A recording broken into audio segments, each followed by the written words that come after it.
como muchos, bueno, por lo menos que algunos de ustedes ya han tenido algún marco referencial sobre el tema, otros no. Vamos a ir rápidamente sobre de qué vamos a hablar o de a qué nos vamos a referir cuando hablamos de diversidad sexual y diversidad de género. Normalmente lo que sucede muchas veces es que confundimos lo que es un estereotipo, lo que es un prejuicio y lo que es discriminación. Y entonces pensamos que todo es discriminación. Entonces, por ejemplo, pensamos que si hay unas normas en cierto caso de conducta social, pueden ser discriminatorias. Sí y no. Pensamos que los prejuicios o los estereotipos necesariamente hoy en día son más sutiles. Antes, digamos que, por ejemplo, en muchos espacios laborales habían chistes y comentarios muy machistas o relacionados con los roles de las mujeres, o porque las mujeres no podían estar en una posición de liderazgo. Y eso se impregnaba en cómo las personas se sentían en ese ambiente, ¿sí? Entonces, la primera cosa que quiero, y aquí lo voy a poner con un ejemplo muy a lo guatemalteco, porque pues yo trabajo más en Guatemala, entonces tengo más ejemplos de aquí, pero imagínense un bus. Pues yo voy a hablar que aquí hay un bus, hay un medio de transporte que se llama Transmetro, y entonces en el Transmetro lo que sucede es que en el Transmetro pues hay varios vagones, es un bus como con 3 vagones grandes, y en esos 3 vagones pues se sube toda la gente. A diferencia de otros países, es un bus donde, bueno, hay unas sillas de color donde teóricamente las mujeres embarazadas, las personas de la tercera edad o las personas con discapacidad se pueden sentar. Sin embargo, la gente se hace la dormida, no ve a las personas, se vuelven invisibles, entonces usan esas sillas para esos espacios. Y entonces pasó un caso muy interesante. Imagínense que se subió una pareja de chicos homosexuales, gays de la mano, se subieron a un vagón. En una hora pico, imagínense que ese bus cuando uno va por las mañanas le toca casi que pelear para poderse meter, porque si no, no llega y el siguiente que viene igual de lleno, entonces le toca. Pero se subió esta pareja, estaban tomados de la mano y entonces pasaron varias cosas. La primera que pasó fue que pues la mayoría se quedaron mirándolos, los miraron, y bueno, y después se hicieron los locos, los que no lo veían, ¿no? Como la gente que iba en las sillas, que no veían las personas con discapacidad, no veían a las mujeres embarazadas, no veían las personas mayores. Entonces, no los veían, ¿sí? Hubo otras personas que aun cuando era la hora pico, y esto estaba lleno, y había mucha gente, decidieron correrse. Y se corrieron y se van para otro lado porque, pues, tan raros esos 2 hombres cogidos de la mano. Y hubo otro grupo de personas que se alborotó y dijo, no, esto no puede ser, y paró el bus y le dijo al policía que por favor sacaran a esos chicos porque eran cogidos de la mano. Son 3 situaciones diferentes, es la misma situación y son 3 eventos diferentes. Entonces, los que miraron raro y se hicieron los locos, pensaron algo, ¿sí? Algo pensaron. Y después se hicieron los locos y dijeron, me voy a hacer de cuenta que no existen, como hay muchas cosas a las que miro para un lado y no existen. Algunos sintieron algo y entonces se corrieron, aun cuando el bus iba abarrotado. Es interesante porque es bueno ser persona LGBTI en estos espacios, porque imagínense en un bus lleno que a uno le den espacio vital y móvil, eso es muy bueno. Entonces, estas personas se corrieron, pero no hicieron nada más. Y las otras, lo que hicieron fue decirle a la policía, mira, esto me está vulnerando, por favor sáquenlos que no quiero viajar con ellos. Es importante entender que en la acción, la acción que cohibe el derecho de la otra persona, es a lo que llamamos discriminación, ¿sí? Y es una discriminación basada en este caso, en la orientación sexual. Pero es importante diferenciarlos porque a veces creemos que todas las formas prejuiciosas necesariamente generan discriminación. Y a veces, y yo no sé si han tenido casos como los siguientes o han escuchado alguna vez cosas como las siguientes. También en Guatemala, ¿no? Me pasó. Una persona que nos ayudaba con terapia psicológica, un día se dio cuenta, ella era una psicóloga excepcional y atendía a muchas familias y a muchas chicas que normalmente las echaban de su casa. Aquí echan en la casa en diciembre y en Semana Santa. No sé por qué a las personas LGBTI católicas les da por decir que son a salir del closet en esos dos momentos de la vida. Y entonces teníamos una psicóloga y esta psicóloga brindaba un apoyo emocional.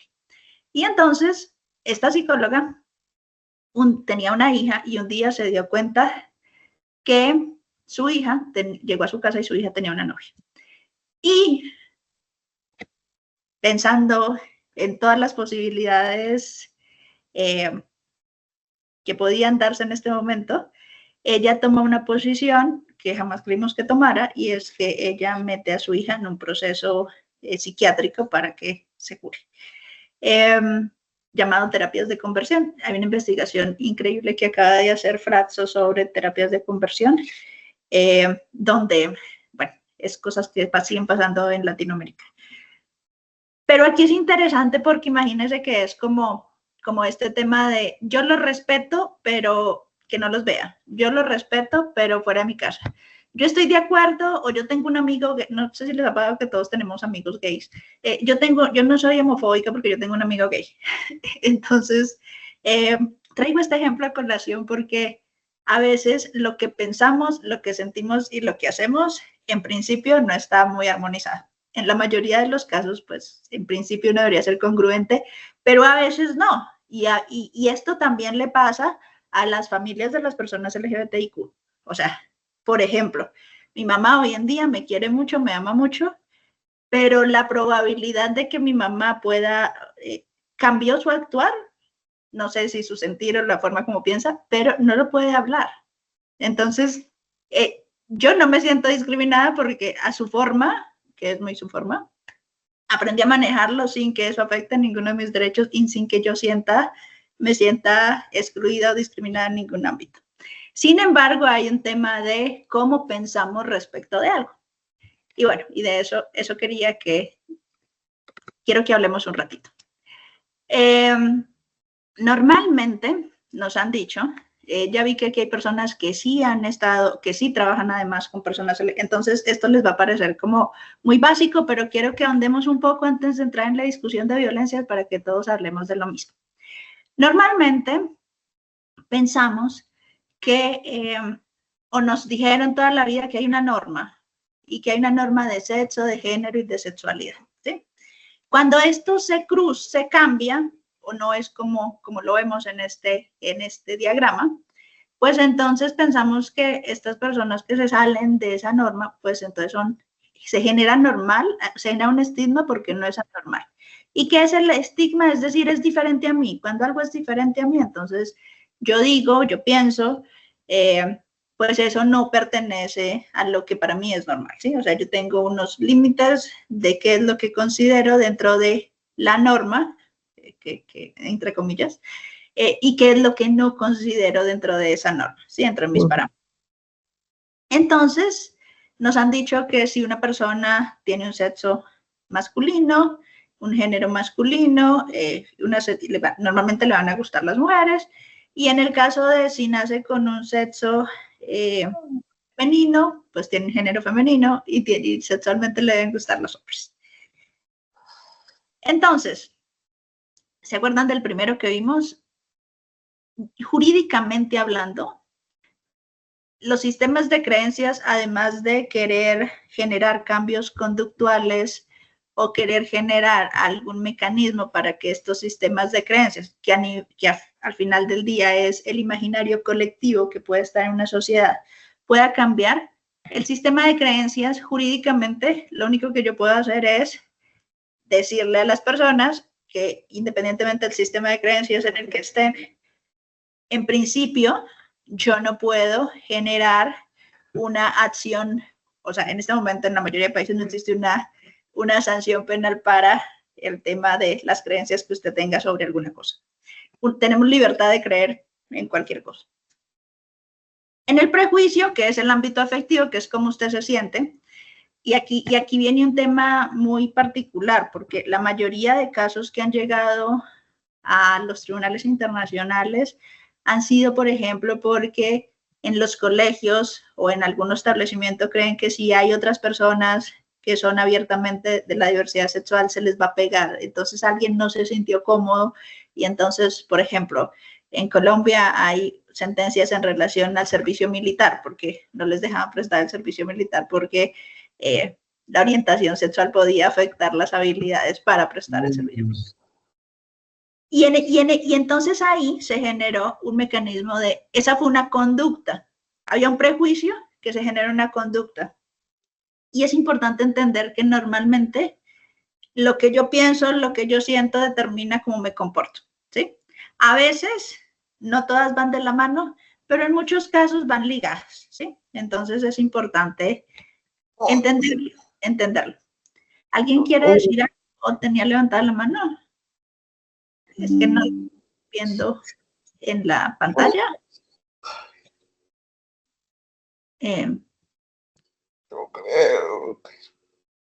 ¿Aló? ¿Aló? Listo, es que era una persona con el micrófono abierto. Ah, Disculpe, ok. Patricia. No, no hay problema. Entonces, vamos a, bueno, los invito a quienes deseen, quienes gusten, les invito a que hagamos este ejercicio juntas, juntos, juntes, un poco para quienes, pues quizás es su primera vez que se acercan a este tema, para que diferenciemos 5 categorías que jurídicamente se han determinado que son categorías protegidas por el Derecho Internacional de Derechos Humanos. Y bueno, y entonces les voy a pedir que en una hoja de papel, si quieren, pueden hacer su mano y vamos a desarrollar este ejercicio juntos. Si me avisan cuando, bueno, vamos a dar un minuto para que hagamos la manita. Para quienes ya hicieron su manita, entonces lo que les voy a pedir es, piensen qué dijo el médico, la partera, la obstetra a sus papás cuando usted nació. Y escribirlo porque nos va a servir para avanzar en el siguiente módulo temático. Y pongo médico, partera, obstetra, puede ser también comadrona, depende. Esto en el dedo pulgar. En el índice pensemos 3 estereotipos de género que hayan marcado su vida, si han existido. Y si han vivido libres de estereotipos de género, también, pues no hay, solo nos lo ponen ahí. Si hay algún estereotipo de género que les ha marcado más que otro. Por ejemplo, hay profesiones que normalmente eran para un grupo determinado de personas o actividades. O por ejemplo, uno de mis primos decidió que quería ser chef y mucha gente, pues, en mi familia saltó porque no era una profesión que esperaban que tomara uno de los hombres de la familia. Pero bueno, si te ha marcado, si no les ha marcado ninguna, también podemos poner como, no hay problema. En el dedo corazón, escriban qué fue lo que vio la última vez que se vio al espejo. Si se vio al espejo esta mañana, qué vio, qué observó. Y todas las respuestas son válidas. Cuando en el anular, pensemos cuando voy a comprar ropa, o piensen ustedes en COVID, también cuál es el tipo de ropa que me gusta, cuál es el tipo de ropa con el que me siento cómodo, cuál es el tipo de ropa que representa quién soy. Y finalmente en el meñique pensemos en cómo sería su pareja ideal. Y si ya tiene una pareja y es la pareja ideal, entonces, ¿cómo es esa pareja ideal? Perfecto. ¿Alguien me quiere compartir sus respuestas? ¿Alguien nos quiere compartir lo que escribieron en las preguntas? Yo, si quiere, David Montealegre. Sí. Gracias, David. David, dale. Sí. Hola, buenos días. Buenos días. En el primero, lo que pensé que hayan dicho es qué lindo bebé. Va, qué lindo. Luego, sí, luego los estereotipos, generalmente, bueno, me gusta mucho la naturaleza y las plantas, entonces generalmente se decía que el que le gustaban las plantas y le cuidaba las plantas, era porque era gay o simplemente que es algo que solo las mujeres podían hacer eso. Ujú. Luego lo que me vi hoy en la mañana, un poquito la piel seca en el espejo y dije, mira, tengo que hidratarme. Ok. Y Va, súper. la ropa, me gusta mucho la ropa de montaña, como le digo, me gusta todo lo orgánico, entonces ropa de sport de montaña. Ok. Y sí, ya estoy casado y sí creo que tengo la pareja ideal, ya que es una persona tranquila, detallista y servicial. Ah, súper. Muchísimas gracias, David. Mucho gusto. ¿Alguien más nos quiere compartir qué pensó del ejercicio que hicimos? Buenas, yo lo Sí, claro, podría compartir. Bueno, claro. lo que dijeron al nacer es que era una niña, Pero porque cuando nací no habían ultrasonidos, creo todavía. Este, la 2, cuando estaba joven, eh, me gustaba mucho, mi papá era trailero y éramos 5 mujeres, las hijas. Entonces, a mí me encantaba ayudarle con el camión a lavarlo, a repararlo, a cambiar llantas. Y una amiga de mi mamá llegó y dijo delante mío que si yo era lesbiana. A mí no me molestó, pero sí me quedó en mi cabeza eso, ¿verdad? Este, en la número 3, lo que vi en el espejo fue una mujer cansada, pero con ganas de superación, de superarme cada día más.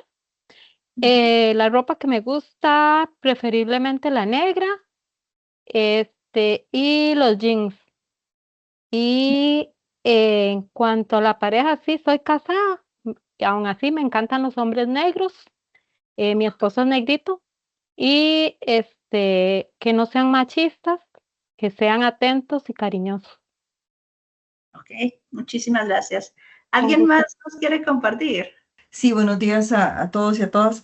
En realidad, yo nací en 1965, motivo por el cual, en cuanto a la primera pregunta, me pasó exactamente lo mismo. Creo que lo primero que le dijeron a mi mamá fue, es una niña. No había ultrasonido, entonces no había forma ni siquiera de tener una idea de qué podía hacer más allá de lo que las abuelas decían, depende de la forma de la pancita, es un niño o es una niña. En cuanto a los estereotipos, sí me tocó vivir bastantes. Cuando estaba pequeñilla me gustaba mucho jugar con carros, me gustaba jugar con muñequitos y no era lo que se esperaba. Se esperaba que jugara con trastecitos de casita y con muñecas.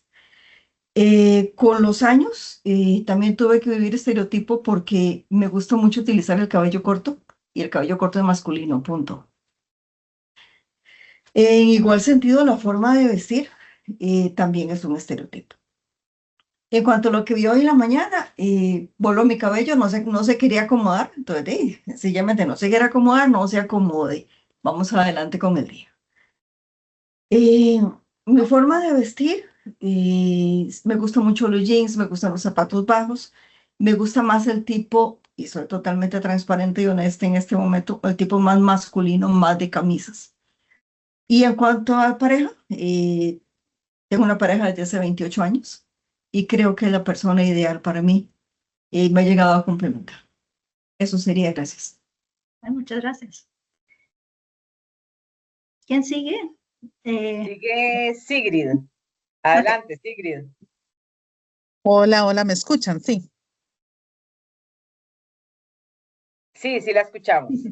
Ok, perfecto. Bueno, en el primero, supongo que lo primero que dijeron es que era niña. Estoy igual que las otras compañeras que hablaron antes, que no habían ultrasonidos ni nada y probablemente lo primero que dijeron es una niña. Luego, en cuanto a los estereotipos, sí he recibido algunos comentarios que, bueno, en realidad no sé, o sea, son comentarios de repente como imprudentes, pero pienso que no han tenido un mayor impacto en mi vida, digamos, así como que yo me haya sentido como obligada a cumplirlos, que es, por ejemplo, que por ser mujer tenía que ser madre, soy madre, pero voluntariamente, o sea, porque lo quise ser, ¿verdad? Luego también hay una frase que mi abuela siempre decía y que ella me lo decía a mí y creo que a otras primas, nietas de ella, que no éramos mujeres de hogar, que lo mejor eran las mujeres de hogar. Y ella se refería a mujer de hogar a la mujer que es ama de casa. Luego, que no trabaja fuera del hogar. Luego la última, que también en algún comentario me lo dijeron, era que por ser madre yo tenía que sacrificarme, sacrificar de repente mi desarrollo profesional o personal, ¿verdad? Que eso todo tenía que casi que eliminarse porque por ser madre había que sacrificarse completamente, dejar de lado todo lo que fuera personal. Luego el de en medio, que vi en el espejo, vi una mujer despeinada pero lista para trabajar hoy. Y el otro, con qué ropa me siento cómoda, en realidad visto muy casual, pero la ropa formal me encanta. Vestir como para una reunión, o sea, una reunión de trabajo donde tenga que vestir formal, cosas así, eso me gusta mucho. Y luego, para mí una pareja ideal es una pareja inteligente, con dos cualidades muy importantes, y es que lea. No me gusta la gente con la que uno no puede tener conversaciones, ¿verdad? O sea, que lea, que sea una persona instruida y además, muy importante, que me escuche.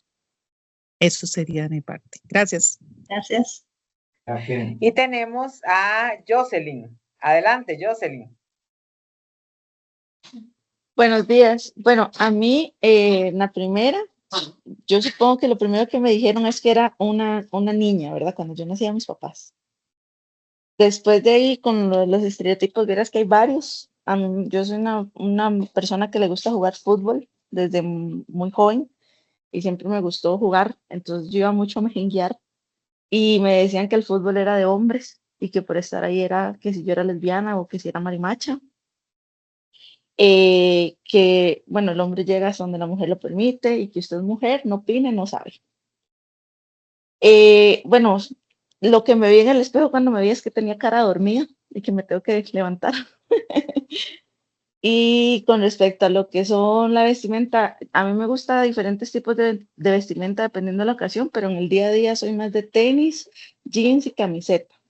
Y con mi pareja, bueno, actualmente tengo una pareja, vivo con él hace 13 años. Tenemos 13 años de relación y me gusta que es una persona respetuosa, amable y que es inteligente y tenemos varios temas de conversación y no es machista. Ok, muchísimas gracias. Bueno, vamos a ir con la parte temática. Ustedes están viendo unas manitos de colores. ¿Aló? Sí, claro, la Sí, estamos sí, viendo. correcto. Sí, las dos manitas. Va. Entonces, si no hicieron el ejercicio, vamos a ir con las respuestas de los colegas, pero si ustedes lo hicieron, esta parte va a ser muy fácil porque vamos a ir conectando cosas muy rápido. Esto es lo que hoy en día es una pelea, bueno, esto más métodos anticonceptivos, más alguien dijo, yo decidí ser madre porque lo decidí.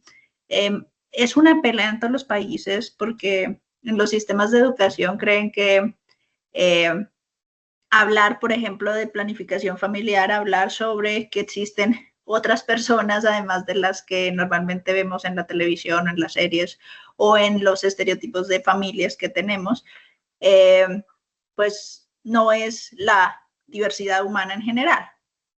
Entonces, en los colegios deberían, cuando uno dice que enseñen educación integral en sexualidad, y además de que uno quiere que hablen para empezar, de la menstruación, hay muchas mujeres que nunca les hablaron de la menstruación, que les expliquen cómo es la menstruación, que les expliquen muchísimas cosas, por ejemplo, estando en Guatemala, de cómo hay un montón de conocimientos desde la cultura maya de cómo se puede regular la menstruación, de cómo se puede evitar los dolores, pero también de si yo empiezo a tener una vida sexual activa, cómo tengo que cuidarme, pero también en esa diversidad de personas con las que puedo tener una vida sexual activa, que pues voy a encontrar un montón de diversidad humana.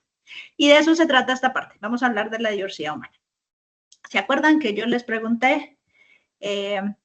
Empezamos acá, les pregunté, bueno, ¿qué creen que les dijeron a ustedes cuando nacieron?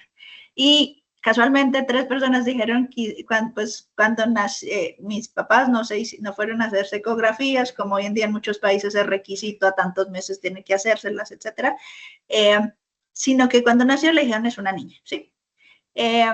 Y y la primera persona que intervino dijo, pues dijeron que era un hermoso niño, un hermoso bebé. Entonces, normalmente lo que sucede cuando una persona nace es que pues el médico abre las piernas y de acuerdo a los genitales que ve, va y le dice a la familia, usted tuvo una niña o un niño, ¿sí?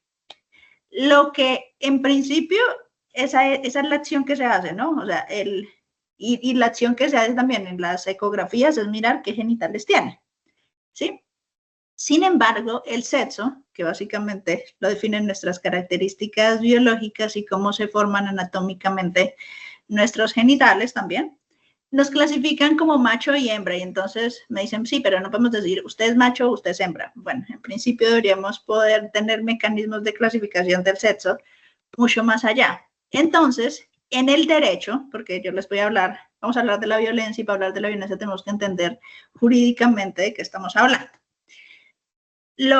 Cuando el médico abre las piernas, normalmente, si ve una vagina, dice, usted tuvo una niña, y si ve un pene, dice, usted tuvo un niño, ¿sí? Entonces, es lo que ustedes están viendo ahorita en los extremos. Usted tuvo alguien que tiene unos genitales masculinos o que tiene unos genitales femeninos. Hay casos que siguen pasando en muchas latitudes del mundo. El médico abre las piernas y dice, usted tiene una persona que antes le decían hermafrodita, usted tiene una persona intersexual, ¿sí? Como los padres no pueden, porque no hay colegios para niños intersexuales, no hay guarderías para niños, no hay baños, imagínense, no sé si allá están con el problema de los baños, aquí en los baños, o sea, no sé, siempre me preguntaba por qué los baños es lo más importante del mundo, hay otros derechos, o sea, yo pienso personalmente que uno va al baño a hacer una necesidad fisiológica, pero bueno, el baño se ha convertido, pero bueno, no hay baños para intersexuales, no hay baños, entonces los médicos antes con los papás decidían qué hacer con estos niños intersexuales, con los que eran evidentes, ¿no? Con los que el médico abría las piernas y decían, usted tiene un niño intersexual. Entonces, abría las piernas y le decían, los médicos y los papás y las mamás, que tampoco tenían mucha información de que podían hacer un niño, no solo XXXY, sino de alguna de las 72 formas de intersexualidad, pues decidían. Entonces, el problema que tienen muchas personas intersexuales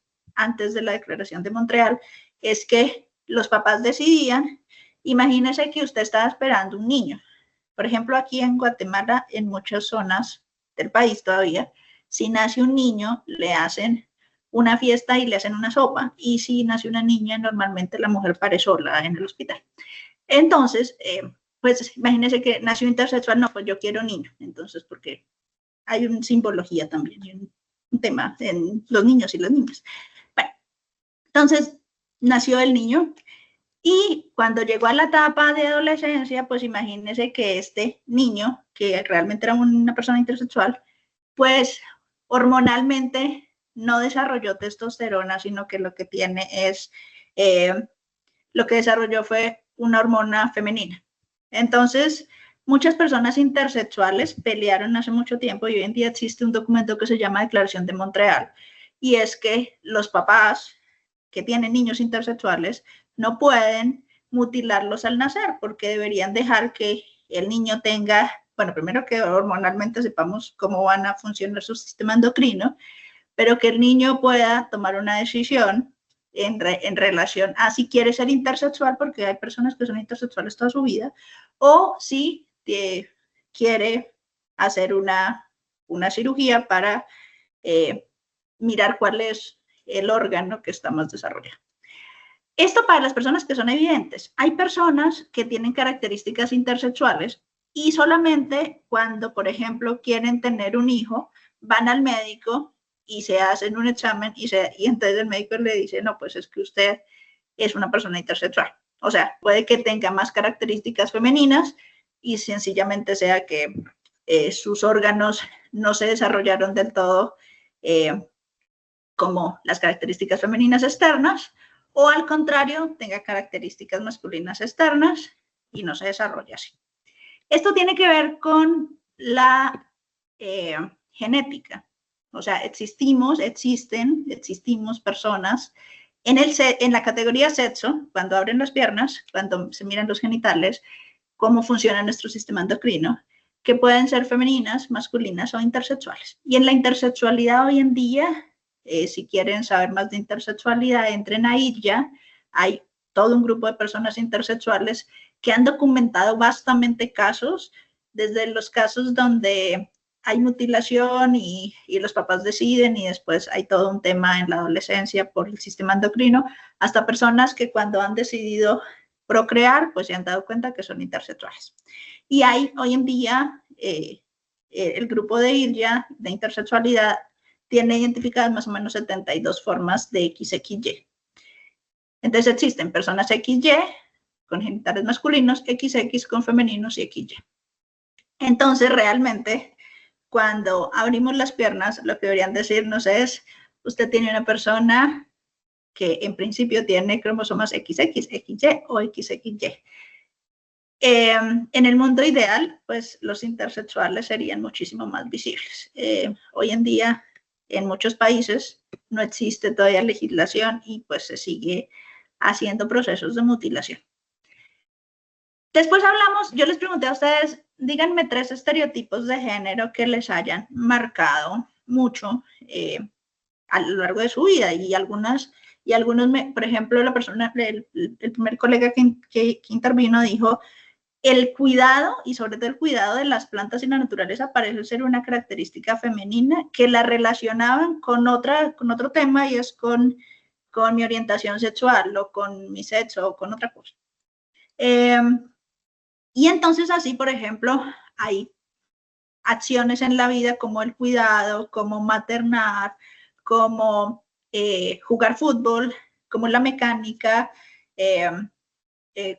y las colegas dijeron otros, y quizá ustedes tienen otros en sus documentos que escribieron, que normalmente se han acreditado a ser hombre o a ser mujer, ¿sí? Y hay un significado social en ser eso. Por ejemplo, a ser mujer, si alguien decide no tener hijos, parece que no ha llegado como a la plenitud de ser mujer y pues hay muchas, o sea, hay personas que son mujeres por el sencillo hecho de existir y de que sus funciones se consideran y se autoperciben como mujer. Y normalmente este significado es social y cultural, porque, bueno, por ejemplo, cuando mi abuela nació, y bueno, por empezar, muchas escuelas ni siquiera las mujeres podían ir. No sé en sus países, en los países donde están, pero pregúntense, muchas pueden ser abogadas o psicólogas o médicas o escríbanme en el chat qué profesiones tienen. ¿Y en qué año en su país fue legal que una mujer estudiara eso? ¿Cuál fue la primera mujer de su país que se graduó de eso?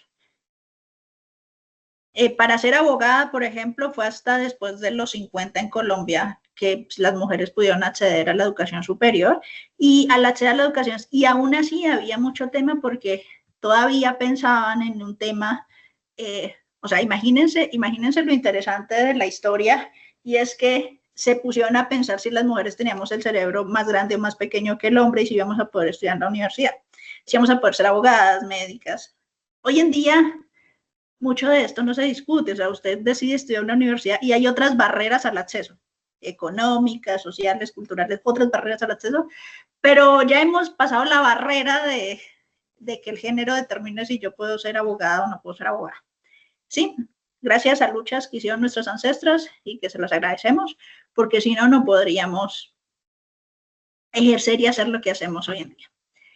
Y entonces, en el derecho, en términos de categorías, está la categoría femenino, que la asociamos con el hecho de ser mujer, masculino con el hecho de ser hombre, y queer, que es un paraguas y que yo sé que van a tener aquí hablando a mi colega Gabriel, que en otra sesión que les va a ampliar más sobre cómo también hay todo un tema sobre en principio, la comunidad queer lo que ha peleado es o sea, mucho de lo básico que decían ustedes cuando me empezaron a hablar de los estereotipos, ¿por qué saber mecánica y saber de carros o jugar fútbol está determinado a un género en específico?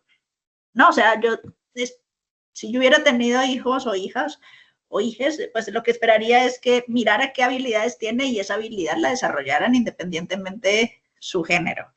Pero bueno, hay, por ejemplo, en muchas familias todavía, por ejemplo, el tema de cocinar, el tema de los cuidados, está ligado a lo femenino, ¿sí? Y si alguien pasa, ¿se acuerdan que vimos al principio una línea divisoria de la norma? Si alguien pasa ese espectro, entonces está como fuera de la norma, fuera de la normalidad. Después les pregunté, ¿cómo se vieron ustedes al espejo?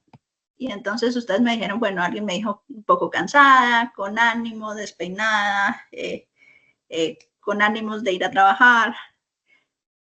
Normalmente, y también aquí Gabriel les va a explicar a ustedes mucho más amplio el tema de la identidad de género, porque además de que es un experto y ha escrito bastante sobre el tema. La identidad de género es la vivencia interna que tienen las personas de cómo nos reconocemos, de cómo nos sentimos, que no necesariamente va de la mano con el sexo. ¿Se acuerdan que hablamos del sexo cuando les abrieron las piernas y dijeron, es un niño, es una niña? Que lo que están diciendo era, ¿cuál era el sexo? Tiene una vagina, tiene unas gonadas. Bueno, entonces, la identidad de género es esta vivencia interna de cada individuo, de cómo se percibe y se siente. ¿Y por qué el ejercicio que les puse era cómo se vieron en el espejo? Porque normalmente la mayoría de personas que somos cisgénero nos vemos al espejo y cuando llegamos a la adolescencia, sí, a mí me salió acné, me crecieron los senos, pero no me crecieron lo suficiente. En Colombia, yo crecí en una época donde estaba de moda que sin senos no había paraíso, entonces a mí me hicieron mucho bullying por no tener un busto predominante.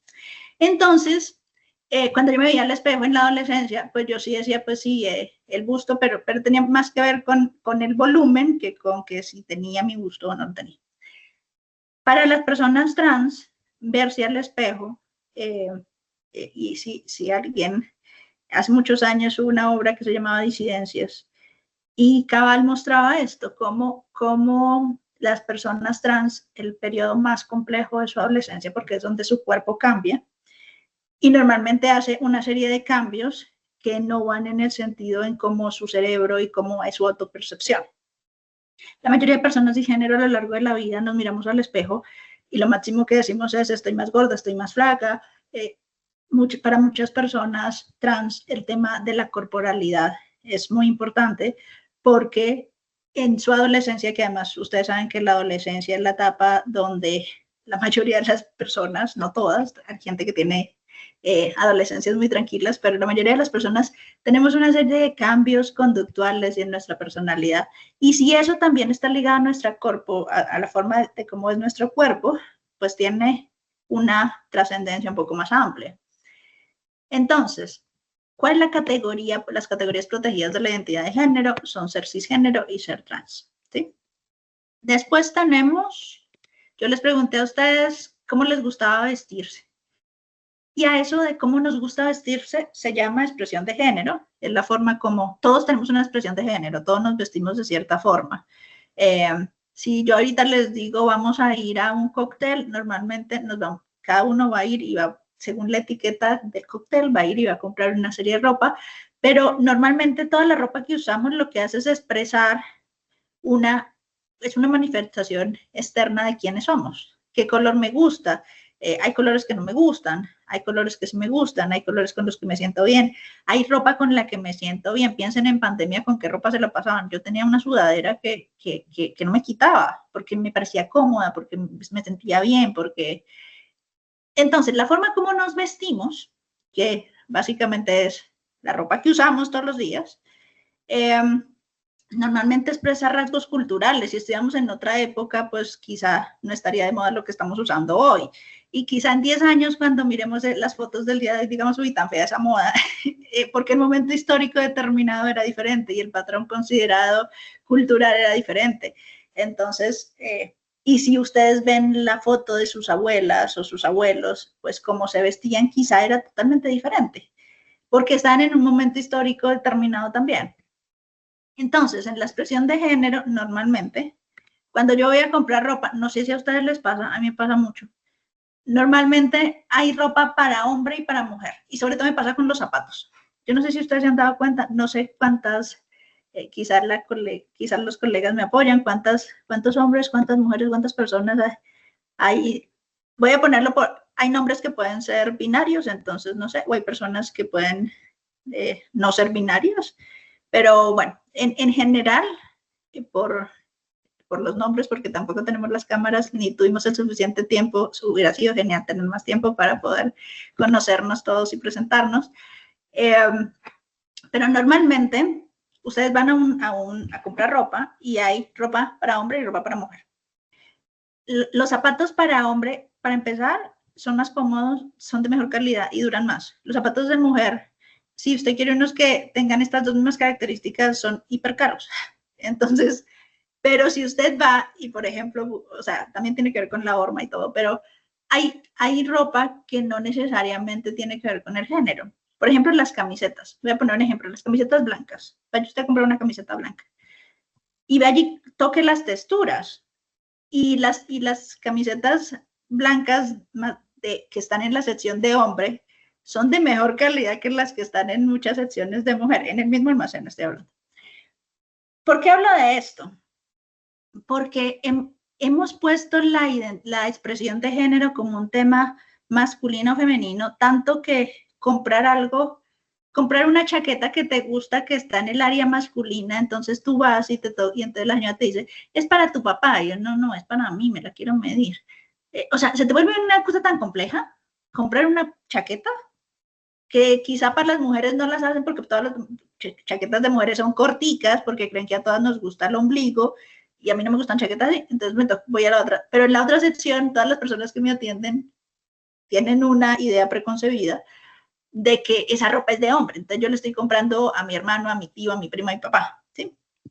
Y hay personas, que son muy pocas, pero sí, como ustedes ahí tienen internet, busquen personas andrógenas y entonces van a encontrar que son muy pocas, porque además tienen que tener una expresión, también una morfología que dé para ello, pero hoy en día sobre todo hay modelos que pueden modelar ropa de hombre y ropa de mujer porque su morfología física, yo no podría hacerlo porque mi morfología no me da, pero hay personas que su morfología es como cuando usted va y mira a los bebés, no sé si a ustedes les pasa, hay personas que no les pasa, a mí me pasa. Yo cuando voy a conocer a un bebé me tengo que asegurar bien si es niño o niña porque a muchos papás les ofende, pero morfológicamente a veces uno no sabe. Entonces, el bebé, todo el mundo le dice el bebé y no le han dicho aún, y no lo tienen vestido de rosadito, entonces uno no sabe si es niña o si es niño. Entonces, así como a veces con los bebés hay morfologías en los primeros meses que usted no puede saber si es niña o niño, pues hay personas que ya adultas también. Y hoy en día muchos modelos son andrógenos porque, pues imagínense que una casa por ejemplo, una casa de modas tenga a un modelo que le puede modelar ropa de hombre y ropa de mujer, y es la misma persona. Y finalmente, yo les pregunté cuál es su pareja ideal, y todos me hablaron de un montón de características, de que sea inteligente, que le guste leer, que sea sincera, que sea tierna, que sea respetuoso, que no sea machista, bla, bla. Y la pregunta está orientada a un tema que se llama orientación sexual. Y la orientación sexual es cómo me atraigo yo, hacia quién me siento atraído y por qué me siento atraído, ¿sí? Entonces las personas nos podemos sentir atraídos emocional, afectiva y sexual. Y esto es importante porque a veces creemos que la orientación sexual es mi práctica sexual. No, o sea, por eso las terapias de conversión no sirven, porque si fuera mi práctica sexual, todas las lesbianas en Centroamérica que las obligaron a casarse y tener hijos, pues serían heterosexuales, y no lo son, siguen siendo lesbianas, solo que las obligaron a tener un matrimonio forzado, una maternidad forzada, y bueno, y una vida dentro de la heterosexualidad, como mecanismo de opresión. Entonces, no es solo la práctica sexual, es una atracción emocional, afectiva y sexual, ¿sí? Que puede ser con un género igual al suyo, diferente, si es diferente es heterosexual, si es el mismo pues será homosexual, pero además hoy en día pues no solo existen heterosexuales, existen homosexuales donde están las lesbianas y los gays, existen personas bisexuales, pansexuales, asexuales, demisexuales, Y bueno, y otras que seguirá. Hoy en día, por ejemplo, en Guate no hay muchas personas abiertamente, por ejemplo, demisexuales o asexuales. Es un movimiento que se está empezando a visibilizar, pero no son tan visibles. Hoy en día son más visibles las personas homosexuales, ¿sí? Y las personas trans pueden ser heterosexuales, homosexuales, bisexuales, pansexuales, asexuales o demisexuales, porque la orientación sexual no tiene nada que ver con la identidad de género. Por eso lo hago con los dedos de la mano, porque lo que quiero que entendamos es que son categorías protegidas que son independientes. Una no depende de la otra. Por eso mi identidad de género no depende de mi orientación sexual, mi sexo no depende de mi género no depende de mi sexo, etc. Y bueno, y básicamente porque se llaman categorías protegidas, porque... Ay, no me abre. Sí me abre, no me abre. Bueno, son categorías protegidas. ¿Sí? Patricia, perdona que te interrumpa, es que preguntan en el chat que qué se entiende por pansexual y demisexual. Ok. Una persona... Gracias. Gracias, qué pena que no pueda ver el chat, la presentación y a ustedes al mismo tiempo. Tranquila, yo te paso cualquier duda que exista por ahí.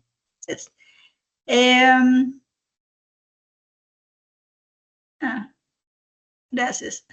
Edgar puso algo interesante de esto.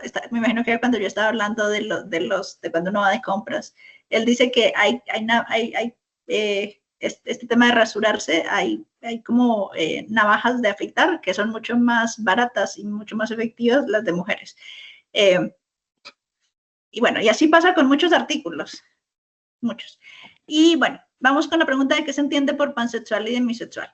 Una persona pansexual es una persona que no se enamora necesariamente. Ustedes saben que normalmente para poder ser lesbiana, digamos, el significado es mujer que se siente atraída por otra mujer. Homosexual es hombre que se siente atraído por otro hombre. Una persona pansexual no está pensando, una persona pansexual se enamora de la esencia de las personas. Entonces no le interesa si es hombre, si se identifica como mujer, si se identifica como queer, si se identifica como trans. Digamos que esta parte no es importante. Lo que le importa básicamente es cuál es la esencia de esa persona, ¿sí? Entonces, no entra en esta categorización extensiva que entramos la mayoría de personas de es trans y es heterosexual y cómo son sus órganos, cuál es su sexo, cuál es su expresión de género, y digamos que tiene un umbral un poco más amplio. Entonces, como es más amplio, no entra en esta categorización excesiva que tenemos de la diversidad humana. Y una persona demisexual es una persona que necesita crear un vínculo. ¿Se acuerdan que la orientación sexual tiene 3 elementos? Ya les dije, sexual, emocional y afectivo. Una persona demisexual primero crea un vínculo afectivo y después desarrolla los otros 2. Si no tiene un vínculo afectivo, la mayoría de personas tenemos una química, y puede haber una química y puede haber atracción sexual y después desarrollamos un tema emocional. Pero para una persona demisexual, la conexión emocional es como la parte fundamental de sus relaciones con otra persona, ¿sí? Vamos. Entonces, a todo esto le llamamos categorías protegidas. Sin embargo, hay algo interesante que yo les invito a, si a alguien le interesa el tema, tenemos una relatoría en la CIDH sobre personas LGBTIQ, y cuando se crea esta relatoría, lo que se genera es que también hay categorías de la diversidad humana que no necesariamente son LGBTIQ más, ¿sí? Y entonces hay 3 que son como muy culturales y de un lugar específico, y también el movimiento queer en algún momento ha dicho como esta clasificación de los LGBTIQ, pues no es precisamente quizá lo que necesitamos es romper con eso. Los NATI son básicamente mujeres en Surinam de clase trabajadora que tienen hijos y sostienen relaciones tanto con hombres como con mujeres de manera consecutiva y simultánea. La fluidez de la conducta sexual es un elemento esencial, ¿sí?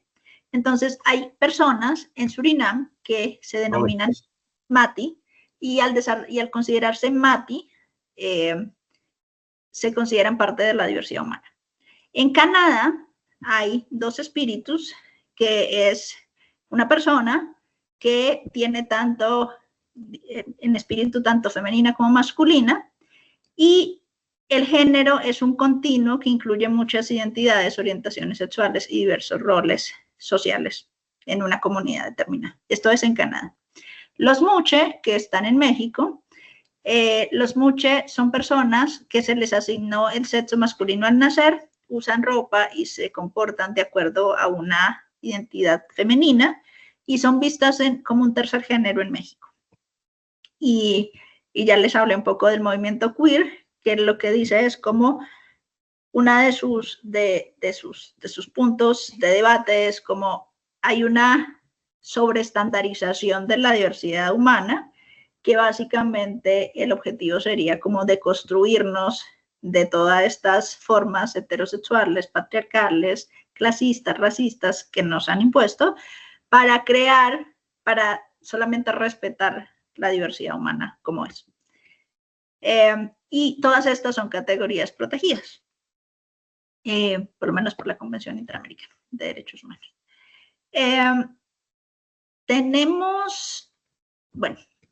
Yo les voy a pasar esta presentación, se las voy a compartir. No tenemos el tiempo suficiente para hacer este ejercicio, pero se los quiero mostrar para que ustedes vayan y lo hagan.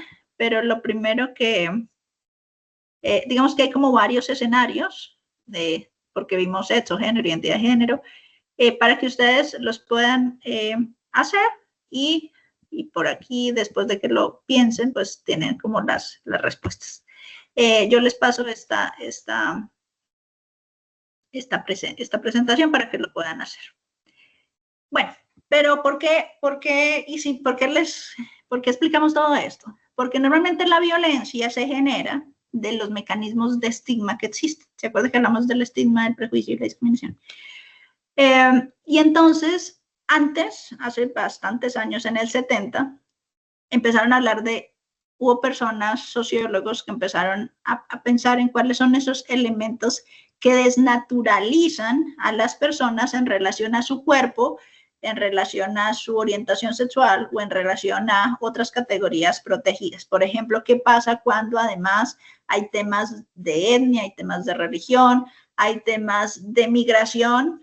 O sea, no es lo mismo pertenecer a la comunidad o ser de la diversidad sexual y de género y ser migrante o no hablar español.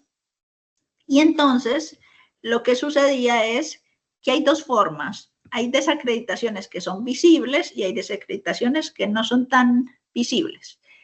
Y la violencia en las personas LGBTIQ lo que genera normalmente es mecanismos que estigmatizan, que vulneran su mecanismo de actuar social, pero además que pueden generar, o sea, la violencia en las personas LGBTI, sobre todo porque la mayoría viene, así como la violencia sexual, normalmente viene de personas cercanas. La violencia por prejuicio contra las personas LGBTIQ genera normalmente muchos mecanismos de discapacidad psicosocial. Y entonces, aquí es donde yo quería llegar. Y entonces quería hablar, espero que haya quedado como bastante clara esta parte. Y vamos a hablar de violencias estructurales. ¿Por qué me tomé el tiempo de hablar de la primera parte? Porque pues había personas que quizás la primera vez que están hablando de este tema y me interesa que entendamos que la diversidad humana tiene 5 categorías protegidas y esas 5 categorías, una no depende de la otra. Pero al principio les hablé del prejuicio, que el prejuicio es esta forma como yo estructuro mentalmente cómo es una realidad, ¿sí? Por ejemplo, si yo puse aquí el tema migración, ustedes tienen una idea del tema de migración. Si yo digo migración en Estados Unidos o el ICE en Estados Unidos, todos tenemos ahorita una imagen. Entonces, el prejuicio, que básicamente el prejuicio pasa por una serie de elementos de deshumanización del otro. como yo digo el otro es diferente y como el otro no es como yo, el otro no es normal, el otro no tiene las mismas características para ser humano y de ahí se generan los mecanismos de violencia. Cuando yo empiezo a generar mecanismos de deshumanización hacia las otras personas. Y bueno, y no les puedo hablar mucho de los mecanismos de deshumanización porque si ustedes quieren ver mecanismos de deshumanización, pueden mirar cómo están tratando a todos los migrantes que están en centros de detención en Estados Unidos, que muchos hasta tenían estatus legal en Estados Unidos. Y bueno, y entonces hay mecanismos de deshumanización. Las noticias hoy en día no los pueden mostrar. Y ustedes, si algunos trabajan con violencia, los vemos todos los días. No voy a entrar en eso, pero lo que quiero que se entienda es que la violencia por prejuicio contra las personas por su orientación sexual o por su identidad de género está basada en tres cosas principales. La primera es que la base de esa pirámide que ustedes están viendo es el prejuicio.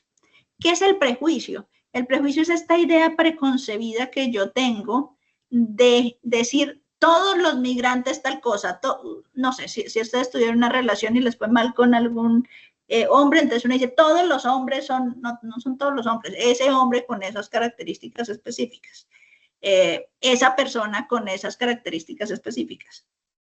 Pero hacemos generalizaciones y en estas generalizaciones ponemos connotaciones que normalmente en las poblaciones de la diversidad sexual y de género son connotaciones de índole sexual. Eso quiere decir que de donde se generan prejuicios es de las prácticas sexuales. Pero ¿se acuerdan que cuando yo les pregunté cuál es su pareja ideal, ninguno me dijo que el miembro sea de tantos centímetros, que la vagina sea de tal color, que los senos sean... Nadie me habló de eso, ¿no? La mayoría de lo que me dijo fue cualidades de personas que en principio las puede tener cualquier persona. Bueno, no cualquier persona, es una persona que tenga todas las cualidades, tanto físicas, anatómicas, pero también emocionales que ustedes mencionaron.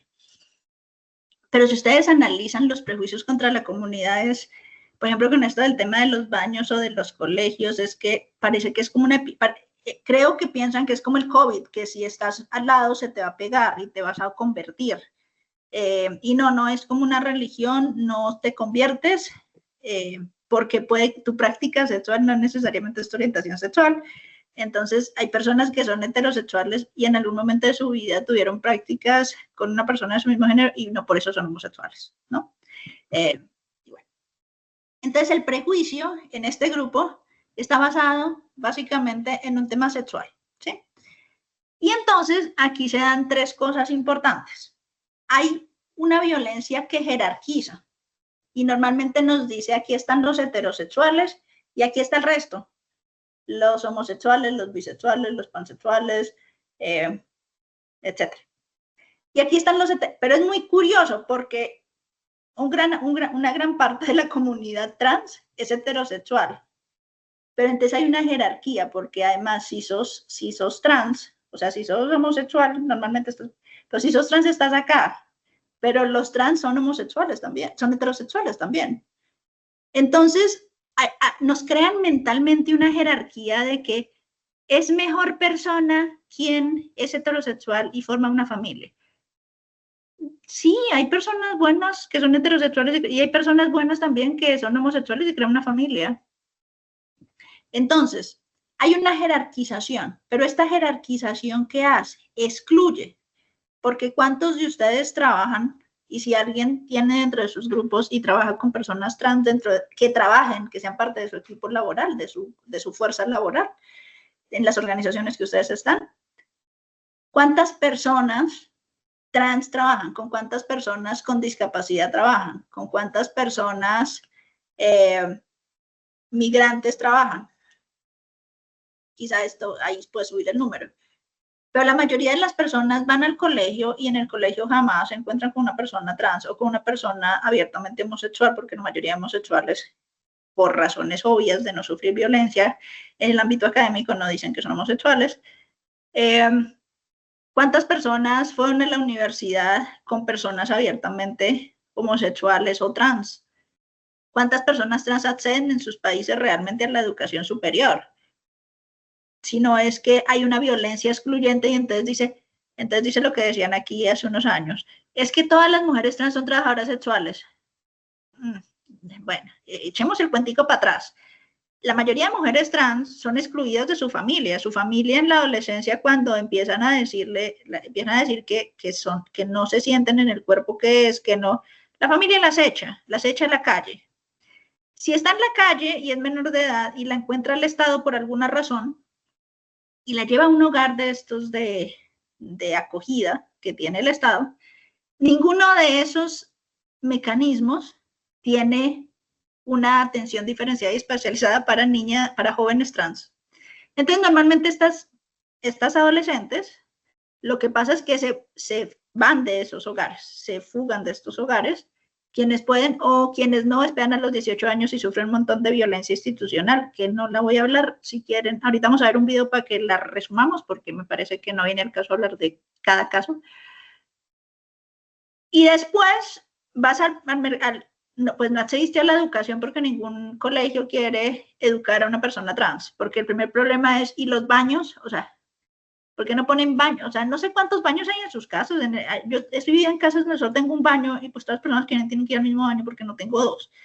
Pero bueno, socialmente el tema de los baños se ha vuelto un tema complejo. Pero el primer tema para que accedan es el baño y después, ¿cómo le explico a los papás de los otros niños que ella es trans? ¿O cómo le explico? Por ejemplo, hoy en día es mucho más habitual que niños de padres homosexuales pues vayan a colegios y entonces los colegios han tenido que encontrar mecanismos para que todos entiendan que los homosexuales también son padres, de diferentes formas. Entonces, por ejemplo, mujeres lesbianas que se separan ya cuando tienen hijos y cuando toda la familia ya se dio cuenta que casándola, obligándola a ser mamá tampoco se volvió heterosexual. Entonces, estamos en que no pudieron acceder a la educación. Y entonces, en el mercado laboral, pues tampoco las aceptan porque hay mucho prejuicio contra las expresiones de género no hegemónicas. Y entonces terminamos diciendo, todas las mujeres trans son trabajadoras sexuales. No, pues todas las mujeres trans encontraron la única forma de sobrevivir y poder alimentarse en el trabajo sexual. Pero eso es una repercusión de una violencia excluyente, que además invisibilizamos, porque además como no vemos, como no... Y voy a hablar de la invisibilizada haciendo un paralelo. ¿Cómo son sus casas? Sus casas son accesibles. El baño de su casa es accesible. Por ejemplo, si va a su casa una persona usuaria de silla de ruedas puede entrar, es accesible. Tienen gradas. Si tienen ascensor, entra en el ascensor. Puede acceder a todos los lugares. Pero no vayamos tan lejos. Si alguien le dio COVID y necesitó caminador o andador, pudo movilizarse por su casa libremente o su casa está llena de obstáculos. Claro, cuando esas realidades no son parte de mi círculo cercano, yo invisibilizo muchas cosas y así pasa con los entornos de las personas LGBTIQ. Pues si no hay personas abiertas, teóricamente 1 de cada 10 personas puede ser de la diversidad sexual. Muchas viven en el closet por razones de seguridad, porque sin seguridad no hay visibilidad. Eso es también claro. Y en ese mecanismo de invisibilidad que se genera, entonces hay un mecanismo de deshumanización, porque entonces yo pienso, como eso nunca lo he visto, yo fui al colegio, en el colegio no había esta gente, es otra realidad, es otra gente que parece que, como que yo llegué a la universidad, o salí de la universidad y me volví abogada, y entonces me llegan casos de gente que jamás había visto, que la mayoría de abogados ni siquiera tenemos un curso donde nos expliquen cuáles son los derechos mínimos de las comunidades LGBTIQ. O sea, yo estudié los principios de Yogyakarta después de los 25 años. O sea, antes no los había escuchado. Entonces, esa invisibilidad lo que me genera es como un umbral, y ese umbral lo que me genera es como el caldo de cultivo perfecto para que yo haga 2 cosas. Crímenes simbólicos y crímenes instrumentales. Y para entender esto, vamos a ver 2 videos rápidamente porque quiero que entremos a la zona de preguntas y respuestas. Y el objetivo es que veamos 2 videos para que analicemos la diferencia entre los crímenes simbólicos y los crímenes instrumentales. Las personas trans la tienen muy jodida en la vida desde que se levantan hasta que se acuestan. Todo el mundo las mira como bichos raros y ni se preocupan por entender qué significa ser trans. Simplificando mucho las cosas, un trans es aquella persona que no se identifica con el género que usualmente se asocia con sus genitales. Entonces pudo haber nacido con pene y es mujer, o nació con vagina y es hombre. Incluso hay personas que no se sienten ni hombres ni mujeres, porque el género es una categoría irrelevante. Pero hoy no vamos a hablar de eso. Hoy vamos a hablar de lo mal que lo pasan las personas trans en América Latina y de por qué su promedio de vida es de apenas 35 años.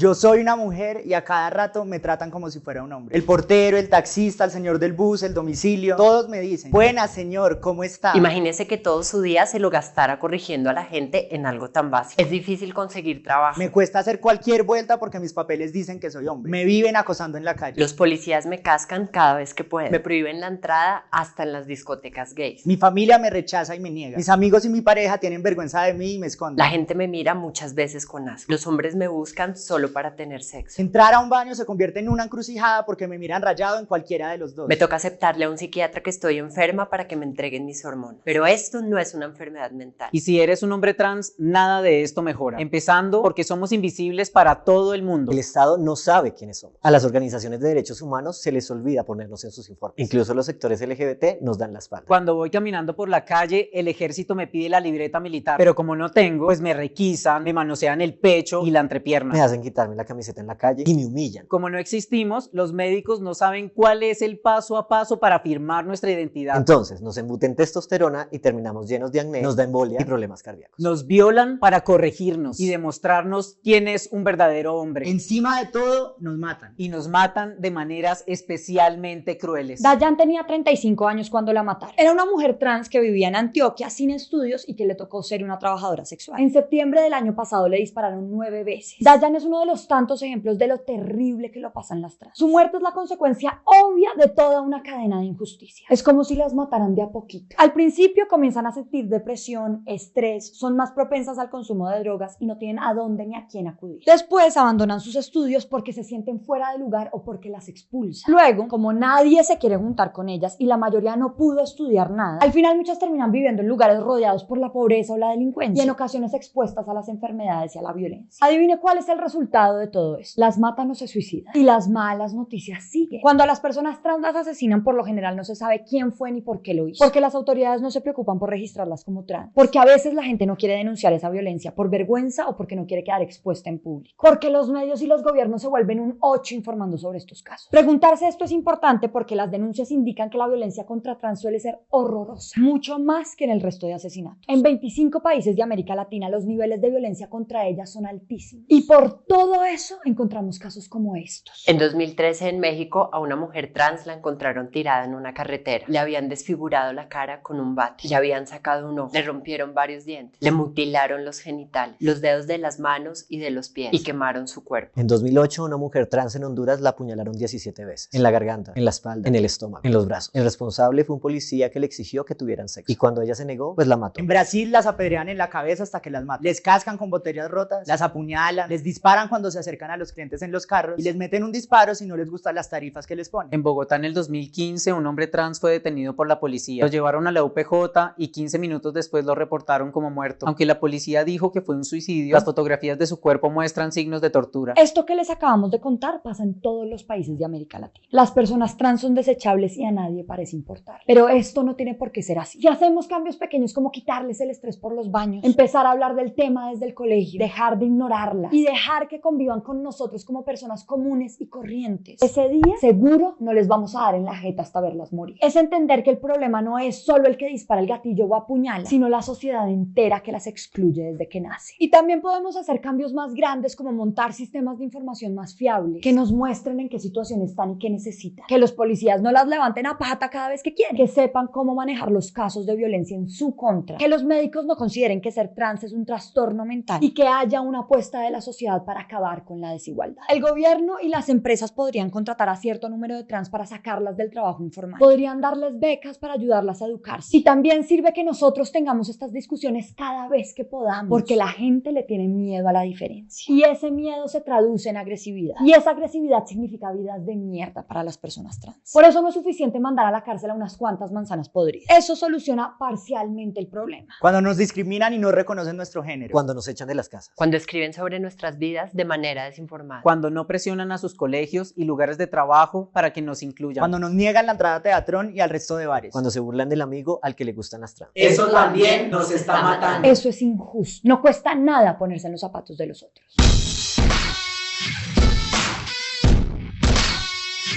Este video hace parte de la campaña Instinto de Vida, que busca reducir los homicidios en América Latina. En nuestro canal pueden ver todos los videos de esta serie. Y de golazo de la semana les tenemos el debut de las FARC. Cuando La Silla Vacía les preguntó que quién había pagado el congreso donde fundaron su partido político, el domingo pasado, se emberracaron. Y cuando La Silla insistió en una pregunta razonable, Timochenko dijo que se habían venido con preguntas provocadoras que le preguntaran a La Silla. Ya empezaron como buenos políticos, ¿no? Tratando mal a la prensa. Idénticos a Trump. ¿Quién diría, no?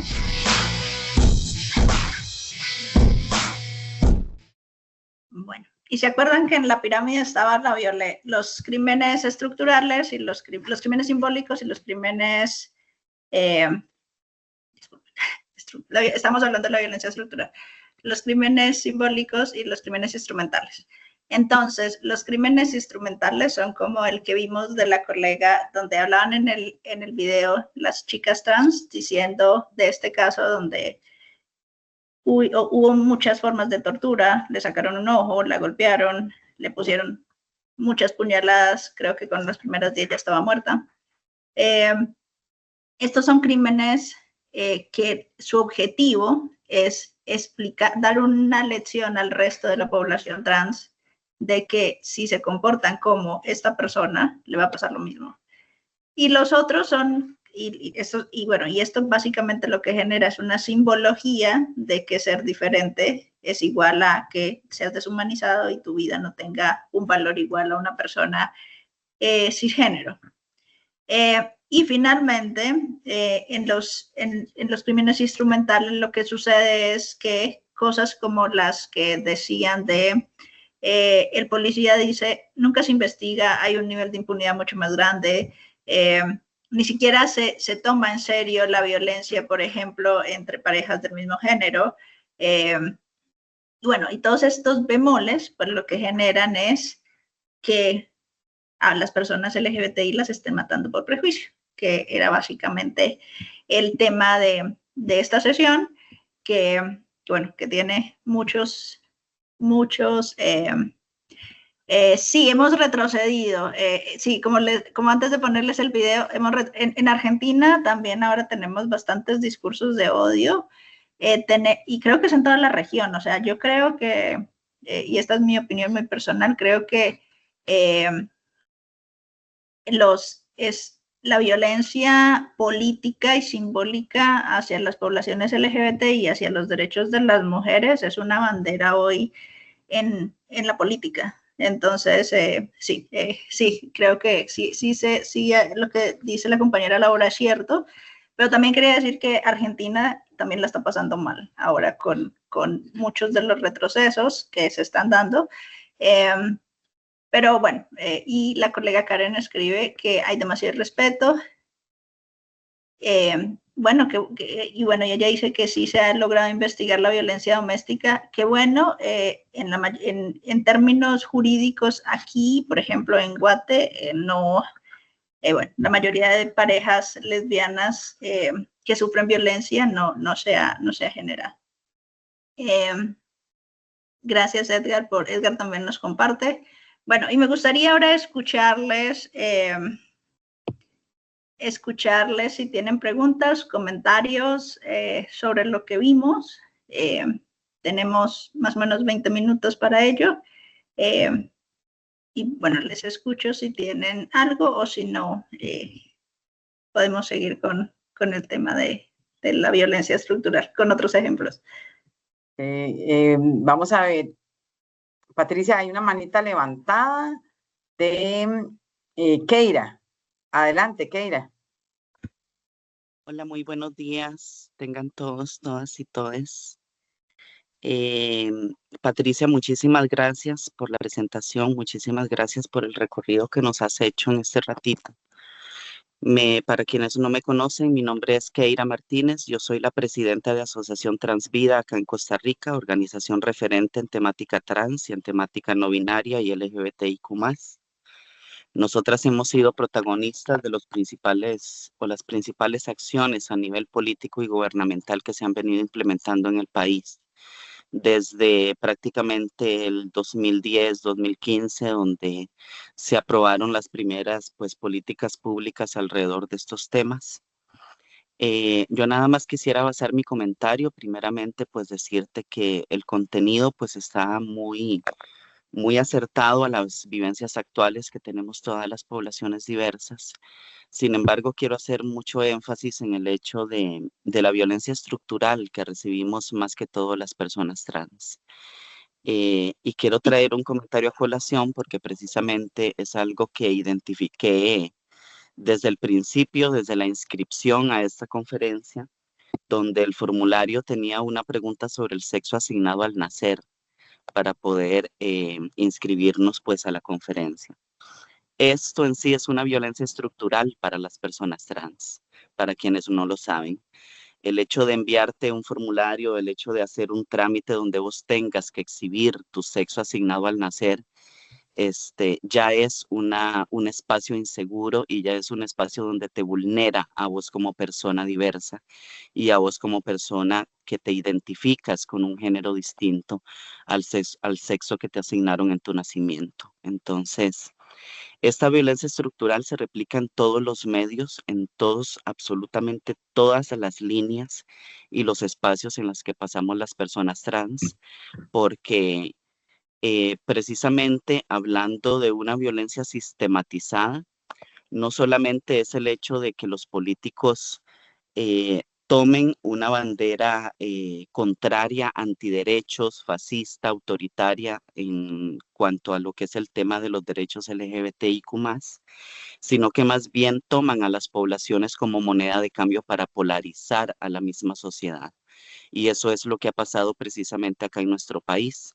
La población trans es una moneda de cambio para polarización y para precisamente poner en agenda o más bien utilizarla como cortina de humo ante otros problemas sociales, económicos y políticos que están enardeciendo la situación democrática de nuestro país. Esto considerando la inseguridad, la criminalidad que en este momento está disparada en femicidios y en demás en nuestro país y que se replica precisamente a la violencia de género que recibimos nosotras, más que todo las mujeres trans. ¿Y por qué? Porque como siempre lo femenino es lo que se tacha y es lo que precisamente tiene menos valor ante lo masculino en este modelo de sistema capitalista y heteropatriarcal que siempre nos han impuesto. En estas líneas, entonces, recientemente, creo que hace como 15 días, a una mujer trans fue asesinada precisamente en este círculo de violencia que estamos viviendo en el país por medio del sicariato y por corrientes de narcotráfico. Y precisamente si buscamos la noticia de esta compañera en todos los medios y leemos los comentarios de redes sociales, ni siquiera interesa la forma horrorosa en que asesinaron a la compañera y ni siquiera importa que se haya perdido la vida de la compañera, sino que los comentarios es cuestionando su identidad, cuestionando su intimidad, cuestionando sus genitales, cuestionando de qué manera nació esta persona. Y precisamente aquí es donde se muestra el odio que produce la violencia estructural, el desconocimiento, la desinformación y la falta de humanidad y de conciencia como personas y como ciudadanos de un país de Estado de Derecho que tenemos que tener con todas las personas en igualdad de condiciones. Entonces, ese sería mi comentario y que ojalá desde el Poder Judicial también puedan tomar cartas en el asunto de estas situaciones y precisamente minimizar estos espacios donde se valida la discriminación y se valida la exclusión y se exponen a personas trans como nosotras, pues precisamente con estas situaciones. Todo esto se resolvería si la opinión consultiva OC 2417 se interpretara de la manera a como se debería de interpretar institucionalmente por el país. Pero lamentablemente el registro civil cree que con un cambio de nombre las personas trans ya estamos protegidas en Costa Rica y lamentablemente eso no es así. Debe haber un reconocimiento integral y real para promover una inclusión verdadera hacia las poblaciones que tenemos identidades sexogenéricas diversas y que pues precisamente esas identidades de género son una realidad y son una vivencia totalmente válida para las personas. Muchísimas gracias. Patricia, yo quisiera primero agradecerle a Keira por su comentario con respecto al formulario. Yo quiero decirle a Keira, yo la conozco, tengo el gusto de conocerla y tengo su contacto, así es que vamos a comunicarnos con Keira para que nos ayude a hacerlo mejor, porque justamente esta modificación que se hizo este año en los formularios de inscripción fue con la intención de visibilizar precisamente a las personas no binarias. Entonces, la forma en que nos asesoraron que podíamos hacerlo, ¿verdad? Por personas especialistas era sexo asignado al nacer, hombre, mujer y la última categoría es intersex, ¿verdad? Para empezar a poder recolectar datos, ¿verdad? Y visibilizar a las personas no binarias. Pero bueno, si lo hicimos de manera torpe, yo voy a seguir investigando. Desde la Escuela Judicial nos comprometemos a seguir investigando para hacerlo de una mejor forma y de una manera inclusiva y sobre todo respetuosa. Gracias, Keira. Van a tener otras 2 sesiones, una con Gabriel, que en serio, Gabriel, lo admiro como profesional, es un excelente profesional. Y además, él explica cosas, él es psicólogo y explica cosas que yo explico muy técnico y él las explica muy fácil. Creo que tiene una mediación pedagógica mucho más alta. Pero sí, lo que dice Melissa es cierto. A ver, comenzar es difícil. Más si hemos estado en una burbuja. O sea, cuando uno vive en una burbuja donde solo vive con personas cisgénero, heterosexuales y además lo que escucha de las personas mayores son discursos de odio, pues eso es lo que aprendemos. De construirnos esa parte empieza por empezar a ver al otro y dejar de deshumanizarlo. O sea, yo sí a lo que los invito y con lo que quiero cerrar es, estamos en un momento histórico en que estamos deshumanizando a todo el mundo.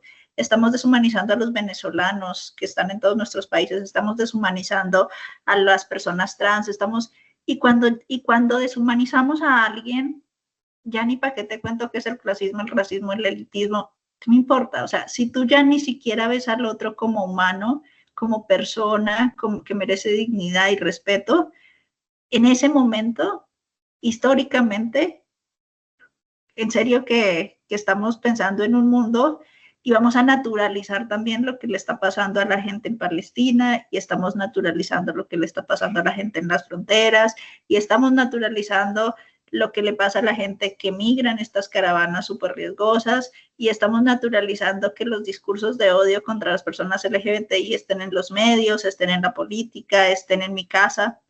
Entonces, la primera cosa, lo que yo les invito es, por lo menos que su metro cuadrado sea un espacio seguro. Si su metro cuadrado es un espacio seguro, si yo noto, así como con los chistes machistas, porque la gente en mi entorno no me hace chistes machistas porque sabe que no se lo tolero. Si yo empiezo a no tolerar la violencia contra el otro y a dejar de deshumanizar al otro y a tener un poquito más de conciencia social de lo que está pasando, que es un proceso de desnaturalización muy fuerte. Y al final del día, no sé si lo vieron este fin de semana y había un artículo en varios medios periodísticos. Lo que pasó en California es una muestra de que cuando deshumanizamos al otro, sencillamente muchos van a decir, como dijeron en la Segunda Guerra Mundial, seguimos reglas, seguimos normas, seguimos una orden y entonces el otro ya no es persona. Y creo que todos, o la mayoría por lo menos, estudiamos la Segunda Guerra Mundial y todo lo que pasó con los judíos. Espero que nuestras siguientes generaciones, no sé con qué ojos van a analizar, porque yo creo que la invisibilización de lo que ocurre en Palestina y toda la gente que se muere no es fácil.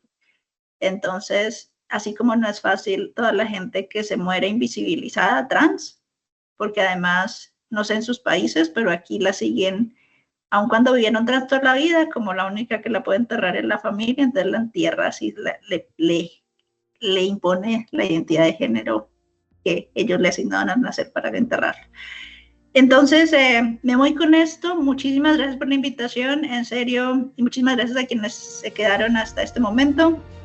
Y espero pues les haya gustado. Me gustaría una sugerencia, espero que en las siguientes sesiones puedan poner su cámara para que sea un poco más personal y nos conozcamos también, porque también me gustaría ponerle caras a algunas de las voces. Y muchísimas gracias. Katia, muchas gracias por la invitación.